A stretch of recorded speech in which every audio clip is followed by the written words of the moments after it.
আসসালামু আলাইকুম ওরহমতুল্লাহি অবরাকাতুহ। সম্মানিত আমার প্রিয় নাজিরিন, কেমন আছেন আপনারা সবাই? দোয়া করি এবং আশা করি আল্লাহ তাআলা অসীম রহমতে আপনারা অনেক অনেক ভালো আছেন।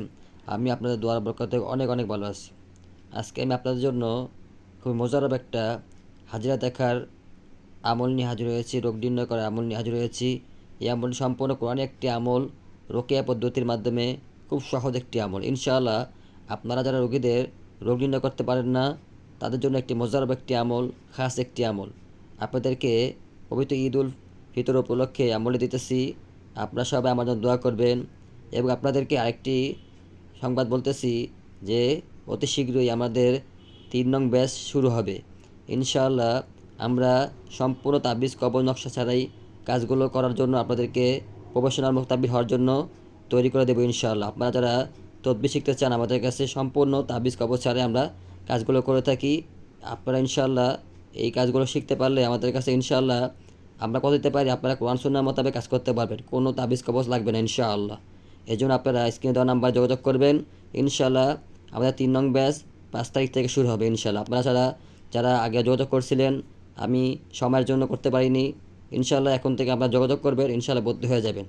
এখন আপনারা আমলটি কীভাবে করবেন, এই হাজিরাটি কীভাবে করবেন এখন বুঝে নিন। সর্বপ্রথম আপনারা রোগীকে অজু করে বসিয়ে, তাবিজ কবজ খুলে বসিয়ে তাকে সামনাসামনি বসাবেন। বসিয়ে রোগীকে চোখ বন্ধ করে তার ডান হাতটা শুধুমাত্র এভাবে খুলে রাখবে, হ্যাঁ, বা এভাবে রাখতে পারে, সমস্যা নেই। রাখলে কী করবেন, আপনি রাখার পরে প্রথমে আপনি তওবা পড়বেন 3 বার, দুরূদ শরীফ পড়বেন 3 বার। পড়ার পরে আপনি সর্বপ্রথম কী করবেন, আপনি দুরূদ শরীফ পড়ে আপনি পড়বেন সূরাতুল ইয়াসিন 9 নম্বর আয়াত, ওয়াজআলনা মিন বাইনি আইদিহিম সাদ্দা ওয়া মিন খালফিহিম সাদ্দান ফাআগশাইনাহুম ফাহুম লা ইউবসিরুন। একবার পড়লেন, একটি ফু দিবেন হাতে, ছু, এভাবে করে 7 বার পড়বেন, 7টি ফু দিবেন। এবং আপনারা দেখবেন, হুকুম লাগাবেন যে আপনারা এভাবে হুকুম লাগাবেন যে এ রোগী যদি জিনের সমস্যা হয় তাহলে হাতটা ভারী হয়ে যাক, আর যদি জাদু সমস্যা হয় তাহলে হাতটি কাঁপতে থাকুক, ডানে যাক বামে যাক।